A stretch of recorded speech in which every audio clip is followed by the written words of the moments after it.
Catat, setidaknya ada 8 poin yang disampaikan Anies tapi patut tidak dipercaya.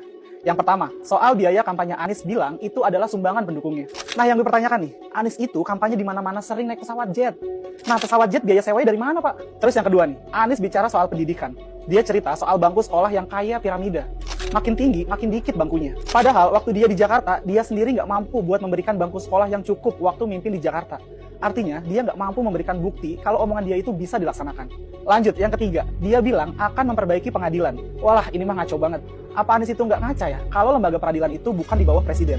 Lembaga peradilan itu masuk ke wilayah yudikatif dan berdiri independen. Kacau bener sih Anies. Yang keempat, Anies bilang katanya alat negara digunakan untuk intimidasi pihak-pihak yang mendukung dia. Untuk hal ini, Anies lagi-lagi ngibul aja, biar seolah-olah ceritanya dia itu dizolimi. Dia mau bikin image seolah-olah dia ini penting dan harus dihalang-halangi.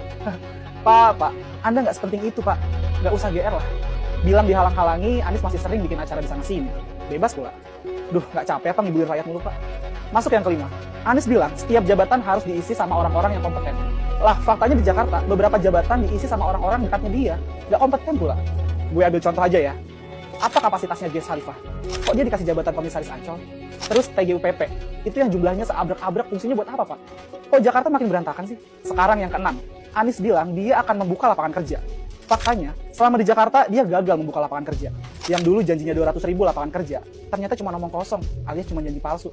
Bahkan, tingkat kesempatan kerja di Jakarta itu masuk yang terendah di tingkat nasional loh, Pak. Lanjut yang ketujuh. Ini rencana yang super ngaco. Gagasan super ngaco ini malah nyusahin rakyat, Pak. Yang terakhir, yang kedelapan. Soal pembangunan yang berkelanjutan. Dia bilang di Jakarta, dia udah meneruskan yang udah baik.